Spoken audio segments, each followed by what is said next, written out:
하겠습니다. 두 번째 강의는 두 번째 그 주제 발표는 서울시립대학교의 김영수 교수님께서 북촌 한옥의 공간적 변화와 한옥에서의 삶이라는 주제를 발제를 해주시겠습니다. 모두 박수로 맞이해주시기 바랍니다. 방금 소개받은 김영수입니다. 바로 발표를 드리도록 하겠습니다. 제가 오늘 발표드릴 내용은 사실은 조금 약간 전문적인 내용들은 아닙니다. 그리고 이게 한옥이 이게 잘못됐다, 잘됐다라는 그 가치 판단보다는 이렇게 다양한 사례로 지금 변형되고 있다라는 사례를 중심으로 좀 소개드리려 합니다.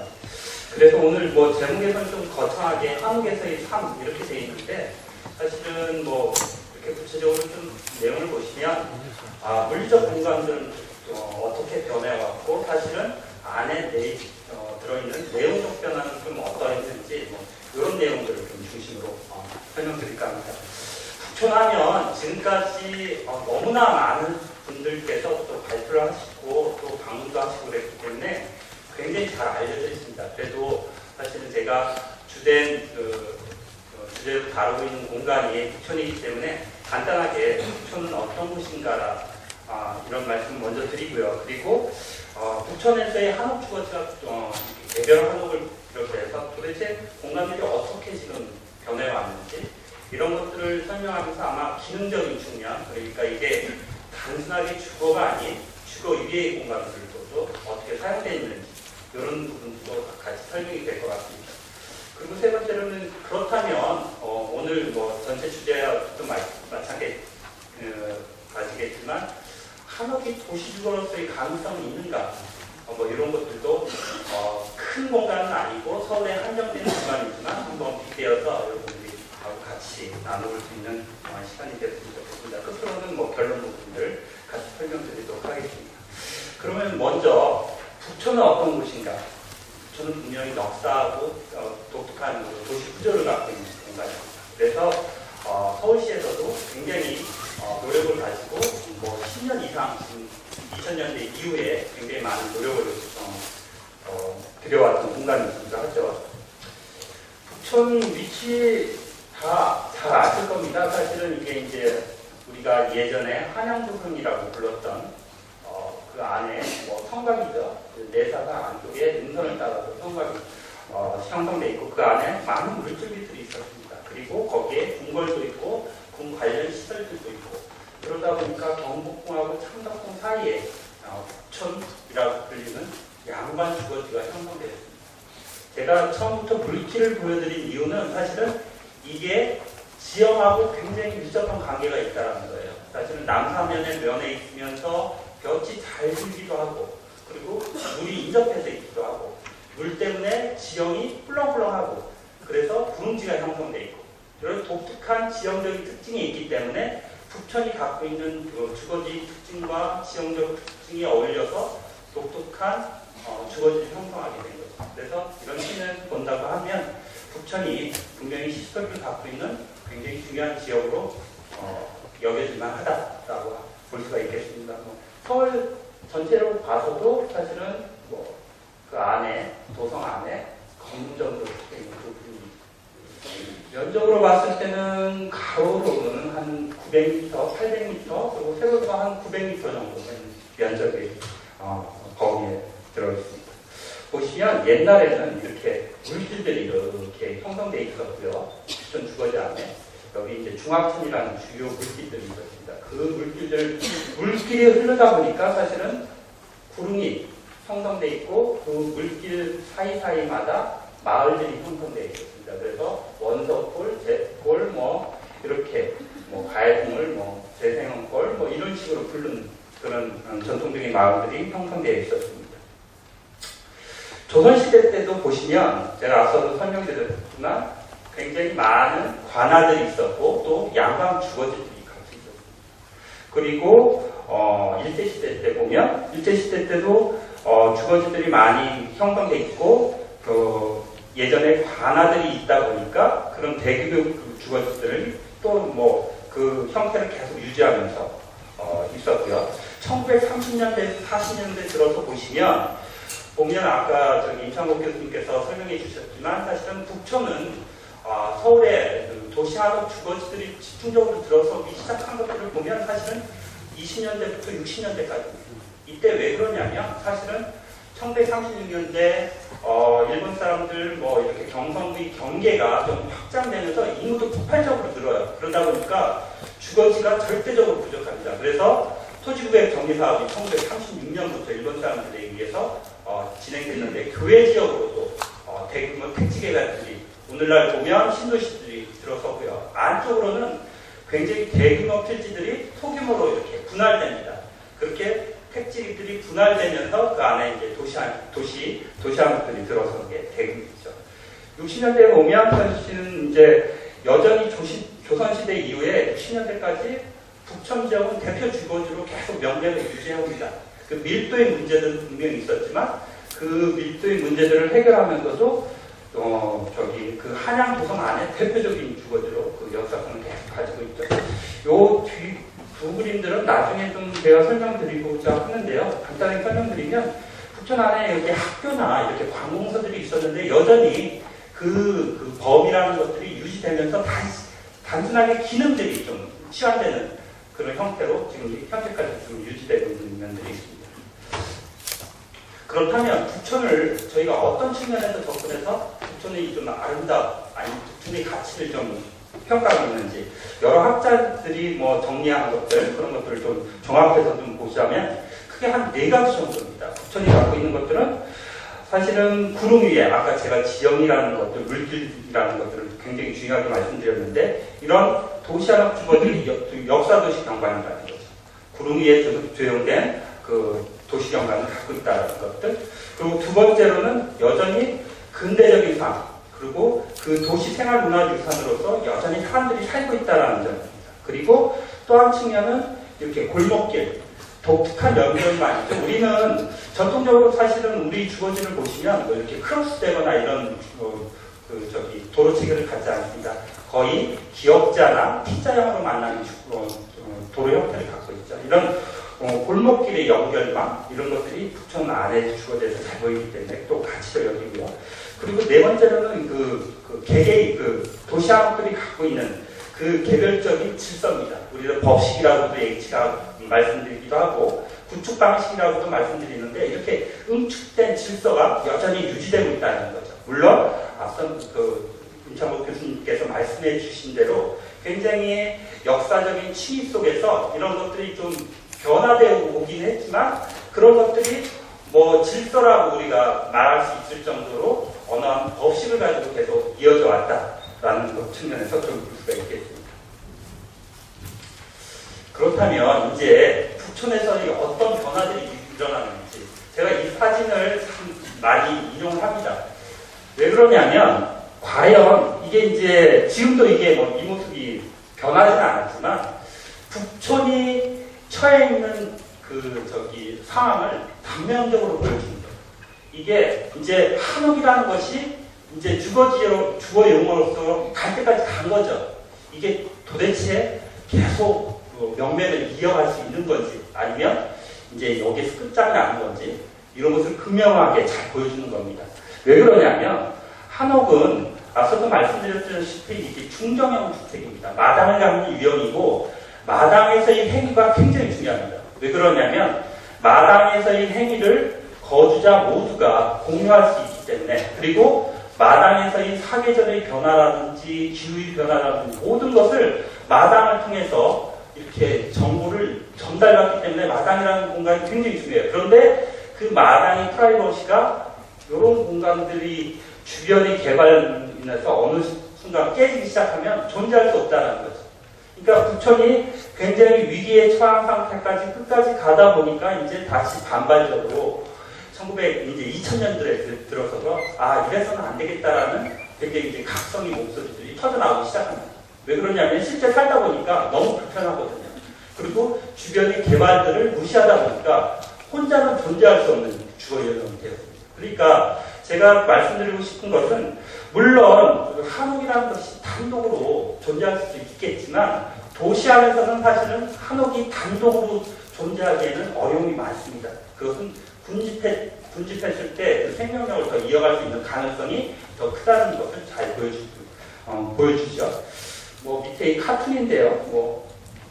이게 비단 저희 나라의 문제만은 아니었던 것 같습니다. 미국의 사례도 보면 거의 아일랜드형으로 굉장히 이게 고사 직전까지도 죽든지 살든지 끝까지 가고자 하는 시인데, 그리고 선을 그어서 접근하지 마라. 얘 보호해야 된다. 그런데 북촌은 이런 문제는 아니라는 거죠. 앞에서 네 가지 북촌의 가치를 말씀드렸다시피 북촌은 여전히 사람이 살고 있는 공간이라는 겁니다. 그래서 한옥이 도시 안에서 도시 그 주거로서의 가능성을 우리가 이렇게 판단해 본다고 한다면 사실은 저희에게 시사하는 바가 좀 큰 것 같습니다. 그럼 두 번째로는 북촌 한옥 주거지는 어떻게 변화했는지 크게 세 가지 측면에서 제가 좀 먼저 말씀드리려고 합니다. 첫 번째는 이제 정책적인 변화입니다. 이게 이제 이 정책적인 변화는 제가 좀 빨리 설명을 드리려고 하는데, 북촌이 굉장히 큰 조선시대부터 1960년대까지, 아니 지금까지도 굉장히 중요한 주거지로서의 역사성을 갖고 있다라고 말씀드렸는데, 그 변화의 과정을 보면 정말 다이나믹합니다. 왜 그러냐면 근대기 이후에는 급속히 그것들이 변화하면서 특히나 1990년대 이때는 한옥이 급속적으로 훼손되거나 없어지고 멸시됩니다. 이게 경제발전하고도 분명히 관계가 있겠지만 사실은 제가 주목하는 첫 번째 측면은 뭐냐면 정책적인 오류입니다. 단지 사실은 지금 돌이켜서 보니까 정책적인 오류라고 했지만 당시에는 당연히 이런 방향으로 나가야겠다라고 판단을 했겠죠. 그런데 보면 왜 정책적인 오류라고 하냐면, 일단 1962년에 보면 우리가 이제 도시관련 건축법도 만들어지고요. 이렇게 관련 법들이 굉장히 제정이 됩니다. 그런데 사실은 그 한옥 주거지라고 하는 것들은 사실은 1920년대 우리가 법 제도가 정비되기 이전에부터 존재하는 유형이거든요. 그런데 그 이후에 만들어진 법 제도들이 그 한옥이라는 건축 유형을 전혀 고려하지 않았다는 점이죠. 그리고 그 후에도 여전히 주거지가 갖고 있는 것들이, 기능들이 사실은 편리성, 이런 것들에 포커스가 맞춰지다 보니까 무조건 차가 다녀야 되고, 차가 다니기 위해서는 도로를 넓혀야 되고, 그러다 보니까 모든 정책이 거기에 포커스가 만들어진 거죠. 그러면 뒤에 가서 몇 가지 사례를 보겠는데, 북촌에서 보면 이제 정책적인 변화를 보면 사실은 이렇게 개별 건축물에 대해 영향을 미친 법제도의 변화, 그리고 도시 조직의 변화입니다. 주거환경 개선이라든지 도로를 확폭하는 행위들, 이런 것들 때문에 북촌이 굉장히 큰 변화를 겪게 됩니다. 이 사진은요, 모르겠습니다. 이게 헌법재판소거든요, 사실은. 근데 이 북촌이라는 지역이 또 독특하게는 법 제도가 강하게 영향을 미치는 지역입니다. 그래서 이게 무슨 말씀이냐면요, 근접해서 청와대가 있다고 보니까 고도가 제한되어 있어요. 그러니까 어차피 10m로 15m로 고도를 제한하다 보니까 이게 다른 건축물이 들어올 수 있는 여지가 별로 없었습니다. 그런데 결정적으로 헌법재판소가 학교가 떠난 자리에 들어서면서 자기가 4층으로 건물을 짓겠다고 자기 구역만 20m를 풉니다. 그리고 건물이 다 짓고 나서 바로 10m로 다시 그냥 하향 조정을 하죠. 그러니까 이 주변에서 살던 사람들이 보니까 이게 처음에는 법 제도를 만들어가지고 보호하자고 그러면서 자기들은 만들고 풀고 그러네, 이런 것들이 영향을 미쳤어요. 그리고 똑같이 두 번째 사건은 뭐냐면 도시 조직이 변화인데 가로를 확폭해야겠다라고 누가 선을 그었는지 모르겠는데, 우리는 전통적으로 세로의 도로 체계를 갔지 이 가로망의 도로 체계를 잘 안 갔는데 북촌이 허리를 딱 끊는 작업을 합니다. 이게 북촌길이라고 하는 세로난 길입니다. 북촌길이라는 세로난 길을 딱 끊다 보니까 주변이 길에 따라서 개발이 되는 거죠. 재밌는 것은 사실은 이런 주택이에요. 이게 원래는 이렇게 사각형으로 정방향으로 있는데 도로를 내면 끊기니까 그 모양대로 바로 건물이 올라서는 이런 사태가 벌어집니다. 이것을 주민들이 또 복잡게 되는 거죠. 왜 북촌길을 만들고 이렇게 개발을 하는데 안쪽은 정작 한옥을 이렇게 개발을 못하게 막느냐, 이런 불만의 목소리를 또 하게 되는 정책적인 오류가 있었고요. 그래서 보시면 1980년대 보면 한 1,500채의 한옥들이 있었는데 2000년대 들어서까지 보니까 924채, 반으로 절반 이상으로 줄어듭니다. 그러다 보니까 2000년대 들어서 이제는 안 되겠다. 한옥을 더, 사실은 1980년대부터 90년대까지 사실은 제4는 미관지구라고 해가지고 명칭에 좀 오류가 있긴 한데요.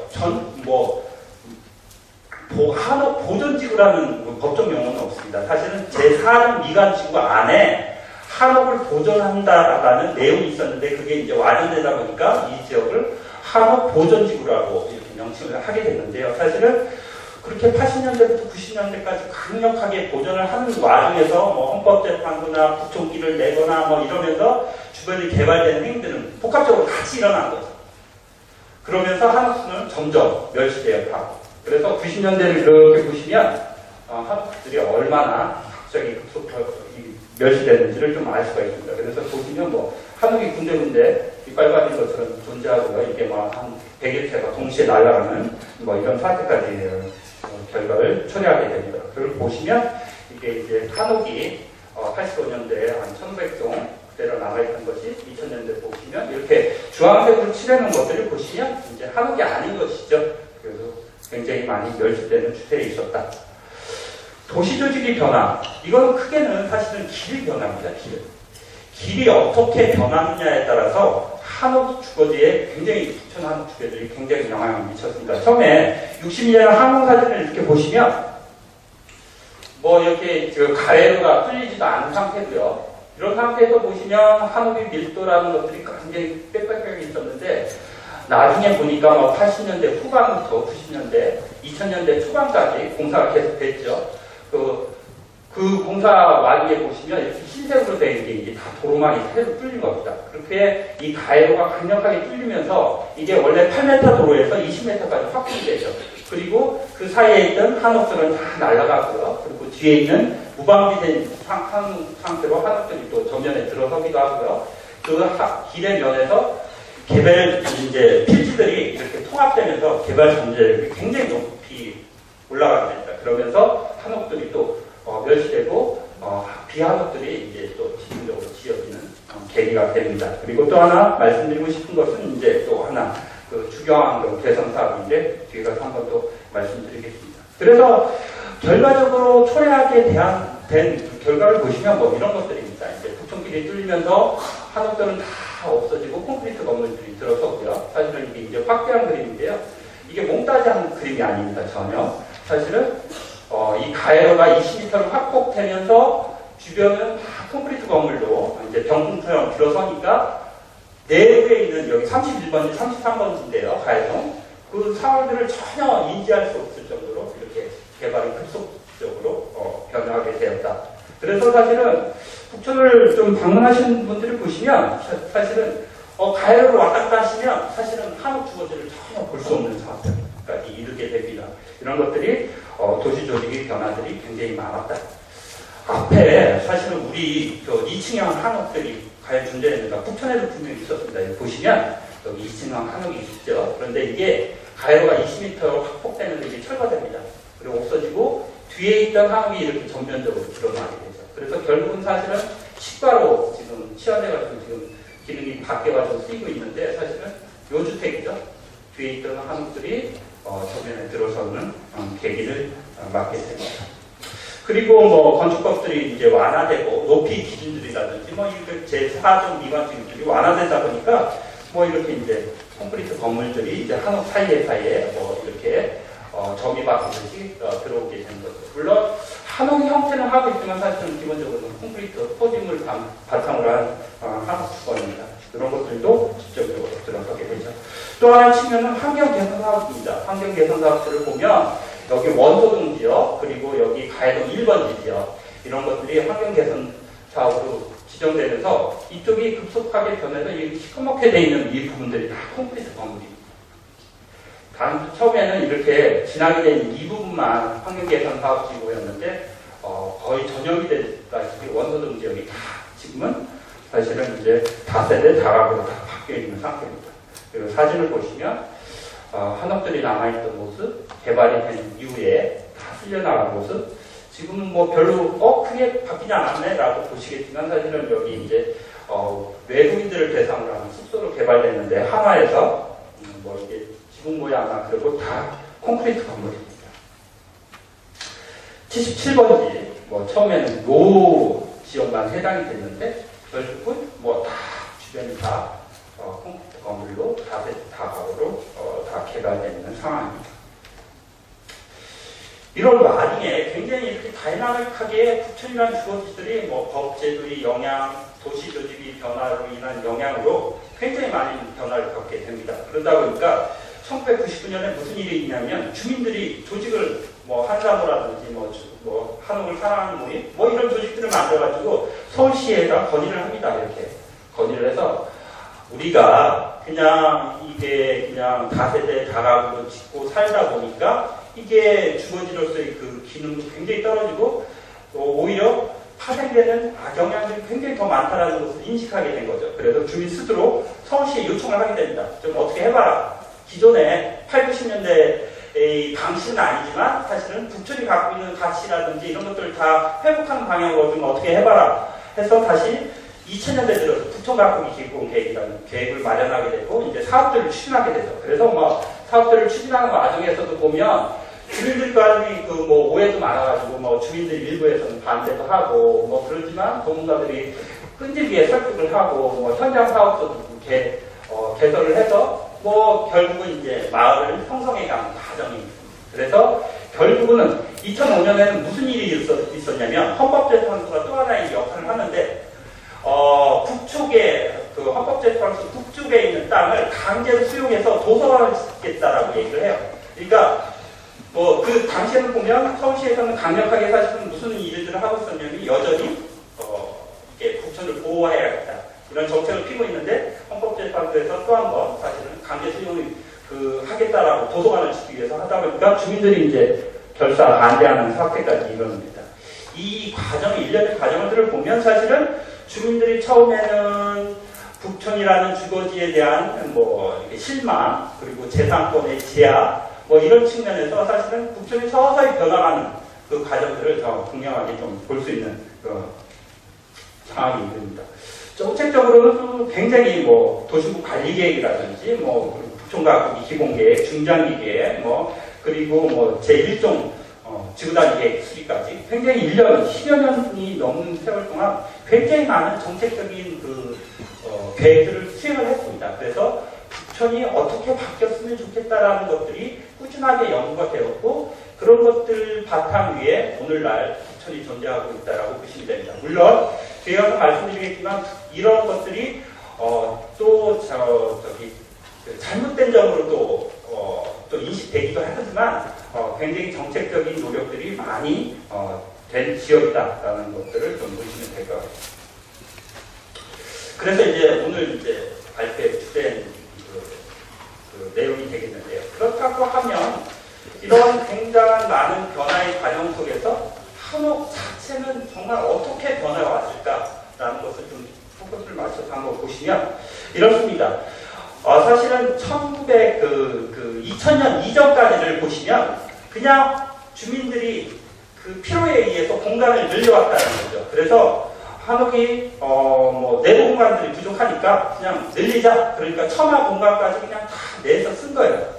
거의 이 주택 같은 경우에는 뭐 그렇지는 않지만 거의 북촌에 보시면 대부분의 한옥들이 이 문가체라는 것들이 내부 공간과 외부 공간을 구분하는 역할을 하기 때문에 이 문간체의 공간들을 이 처마 밑에까지 다 확장해서 확보해서 쓰고 있었어요. 그러다 보니까 이게 본래 한옥이 갖고 있던 유형적인 특성들이 많이 훼손이 되다 보니까 이제 2000년대 이후에는 뭐 가이드라인을 줬죠. 사실은 뭐 우리가 뭐 서울시에서 지원을 해줄 테니까 지원을 받는 한옥들은 적어도 사실은 한옥이 갖고 있는 기본적인 특징들을 좀 유지해 주시오. 그럼 5년 동안 유지해 준다고 하면 돈을 지원하겠습니다라는 정책을 피기 시작했죠. 그렇다 보니까 뭐 확보됐던 것들이 공간들이 다시 이제 지원을 받은 한옥들은 그렇게 다시 안으로 처마 공간들이 하부 공간들이 나타나고요. 그리고 뭐 사구석이나 이렇게 만사형 문양이나 이렇게 인면의 구성들이 다시 회복되는 그리고 뭐 문가체가 없어질 때는 뭐 문가를 다시 만들거나 하는 그런 변화들이 있었죠. 또 밑에서도 보시면 이 한옥 같은 경우에는 사실은 주거하고 나중에 업무 시설하고 쪼개져 있는 겁니다. 사실은 국가건축에서 디자인을 한 건데요. 뭐 뒤에 가서 한번 더 설명을 드리기도 하고요. 이렇게 인면들도 사실은 그렇게 뭐 그냥 붉은 벽돌을 쓰던 것들을 이제 본래의 모습대로 사구석을 쓰거나 이렇게 하는 것들로 좀 바뀌어오는 추세로 바뀌게 됩니다. 그리고 뭐 이 굴뚝은 사실은 쓰지는 않는데요. 사실은 뭐 이렇게 와편 모양으로 디자인을 하거나 이런 의식들은 사실은 원래 이 집 주인은 사실은 한국 사람이 아닙니다. 본래 주인은 한국 사람이었는데 결국은 이렇게 인면을 바꾼 거는 사실은 외국 사람이에요. 사실은 영국 분입니다. 이분이 사실은 이분들은 우리가 갖고 있는 의식하고는 조금 달랐던 것 같아요. 이 굴뚝을 사실 쓰지는 않거든요. 그 얘기는 뭐냐면 뭐 치장하고자 하는 목적도 있겠지만 사실은 외부 공간은 적어도 나만의 것이 아니고 공유하는 공간이라는 인식이 있었던 것 같습니다. 그래서 뭐 이런 식으로 외부 공간을 바꾸기도 하고 이거는 이제 안동교회인데요. 안동교회 이렇게 높은 담장을 좀 낮춰가지고 한옥이 인면들을 좀 드러내는 작업들 그리고 개조하는 작업들이 외관에서 또 벌어졌죠. 그리고 여러분들 많이 방문하셨던 31번지 대표적인 골목길입니다. 그게 근접해 있는 한옥들도 많이 변하기도 했고요. 그리고 뭐 담장들을 또 다른 식으로 뭐 이제 흙담장으로 또 바꾸기도 하고요. 뭐 이런 과정들을 그리고 많이 겪게 됩니다. 또 하나는 그 인면들이 어떻게 변하는데 주로 장사하시는 분들이 이렇게 인면을 바뀌었는데 저거 같습니다. 그냥 한옥이 모양대로 그냥 덧붙이는 작업들을 하시는 거죠. 그리고 일부 한옥들은 사실은 한옥의 구축 방식을 존중하지 않고 그냥 벽돌로 그리고 나머지 이런 것들도 사실은 나무 모양이지만 다 붙인 겁니다. 그래서 일부 그리고 이걸 한옥으로 부르는 사람도 있는데 이거는 사실은 샌드위치 패널을 위해 다 붙인 거죠. 사실은 이걸 의사한옥이라고 불렀는데 제가 모두에 말씀드렸다시피 사실은 한옥이 이렇게 외관들이 변해왔던 것을 사실은 제가 잘잘못을 지금 이 자리에서 지적하고 싶은 생각은 전혀 없습니다. 단지 사실은 정직할 필요는 있겠다라는 거죠. 내가 한옥의 구축 방식, 한옥의 질서를 존중하지 않고 사실 한옥풍으로 무엇을 했다라고 하면 그것이 그렇게 했다라고 이렇게 고백하면 사실은 그게 정직하다라면 충분히 나름대로 가치가 있는 거라고 생각을 합니다. 그런데 마치 내가 그렇지도 않은데 그런 것처럼 꾸미는 것들은 좀 잘못되지 않았을까 하는 그 말씀 드리고자 지금 이 슬라이드를 보여주시고요. 그리고 또 하나 측면은 뭐냐면 이제 도시조직들이 변할 때 이제 한옥들을 이렇게 잘 뭐 붙여서 쓰시는 것들 다 좋은데 사실은 일부 초창기의 상황이긴 한데 한옥의 체의 배치 통째로 바꾼 거죠. 디귿자로 존재하던 것을 마치 이렇게 문가체가 존재하던 것을 뭐 완전히 기억자로 튼다든가 이러면서 인면의 모습들이 굉장히 이제 전환하는 그런 사태까지도 일부 벌어지는 사태가 있었다 하는 거죠. 그것은 좀 뭐 부정적인 측면으로 제가 설명을 드리고요. 시간이 됐습니다. 앞에 가면 좀 앞에 다리 많이 갔는데요. 그리고 좀 슬라이드를 좀 빨리 보시고요. 또 하나는 이제 주차장 공간들을 사실은 뭐 굉장히 절대적으로 필요한 공간들이 됩니다. 그래서 이것들을 어떻게 써야 되겠다. 그래서 사실은 이렇게 이제 뭐 하부 공간들을 창고로 썼던 것들을 주차 공간으로 낸다든가 아니면 담장을 뒤로 물려서 주차 공간으로 낸다든가 그리고 내부의 변화도 보시면 이제 2000년대 이후의 변화를 보시면 뭐 이런 변화들이 이게 일식주택인데요. 뭐 이런 마당이라는 것들을 4배를 두고 판넬을 깐다든가 이런 식으로 많이 변화를 시키는 상황이 됩니다. 그리고 앞서 말씀드린 대로 공간을 확장해서 썼던 것들을 이제 안으로 다 집어넣는 그런 작업들을 많이 해오셨고 사실은 원형의 형태를 유지하면서 사실은 드자리 공사나 깎기 공사를 통해서 그 모습들을 다 회복하는 그런 작업들도 하셨고요. 또 하나의 측면은 이렇게 그냥 본래 한옥들이 갖고 있는 이면 구성들이 좀 해쳐서 그냥 일률적으로 변하는 그런 상황도 있었는데요. 이것은 몇 가지 문제점, 가이드라인 문제점이 있기도 했는데 이런 식의 변화도 있었다라는 거죠. 내부의 모습입니다. 그리고 조명을 쓰는 것들은 결국 크게 많이 바뀌게 됩니다. 이게 무슨 얘기냐면 사실은 우리는 전통적으로 위에서 아래로 조명을 쏘게 되는데요. 뭐 건축가에 따라서 이것들을 조명을 숨긴다든가 간접 조명으로 대체하는 이런 상황으로 많이 변화가 됩니다. 그리고 단면에서 이 구성들을 보시자면 사실은 뭐 굉장히 많은 예전에는 사실은 뭐 단열재라는 것을 쓰지도 않았었죠. 그런데 그런 것들이 단열재를 쓴 단면의 변화들을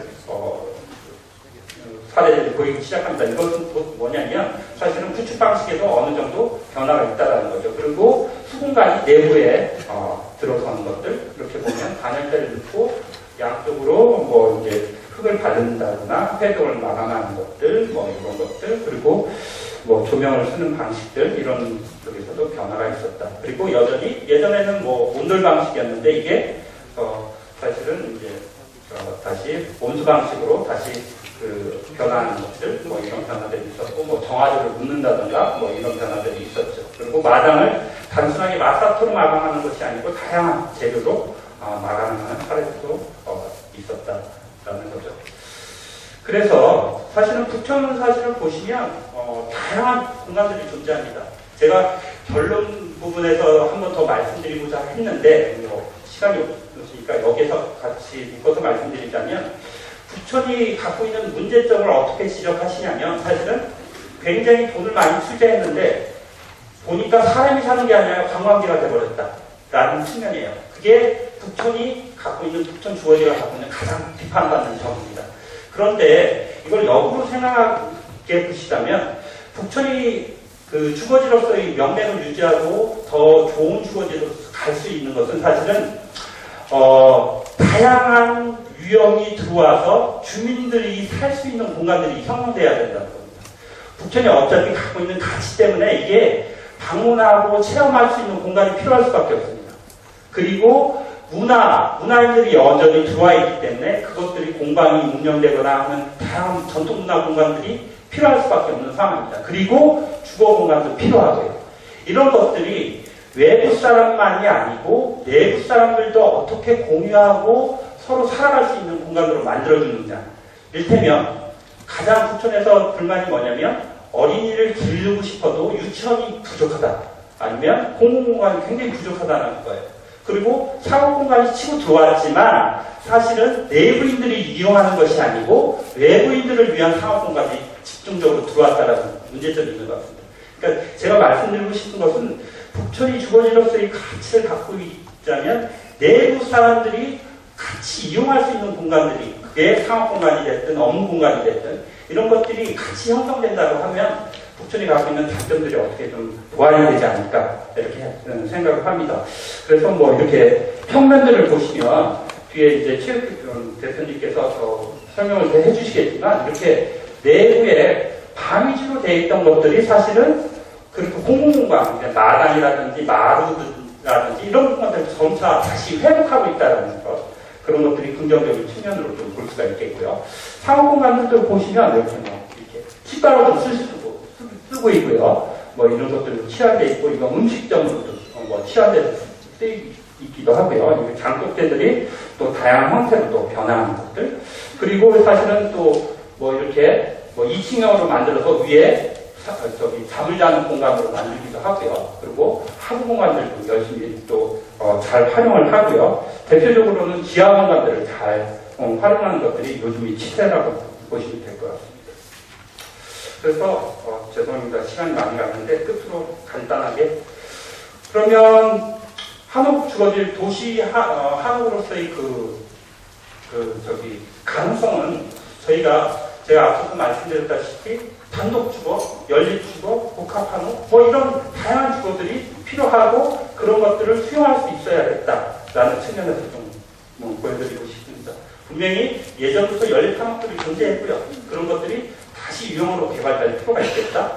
그리고 주거, 상업, 업무 뭐 이런 것들을 수용할 수 있는 그리고 도시 밀도를 해결할 수 있는 2층 한옥 분명히 초창기부터 존재했기 때문에 이런 것들을 잘 활용할 필요가 있겠다.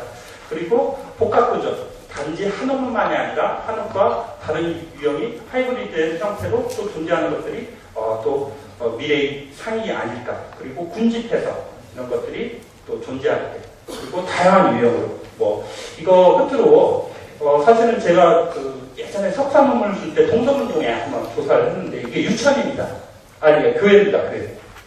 교회. 뭐 이렇게 이제 뭐 산악체의 공간들을 확장해서 사실은 뭐 이렇게 날개 부분을 뭐 예배 공간을 실질적으로 쓰고 있었고요. 지금 못 써졌는데 좀 아쉽고요. 또 하나는 또 그 옆동네로 가면 사실은 또 유치원도 그대로 쓰고 있었어요. 그래서 1세방, 2세방, 3세방 뭐 이런 식으로.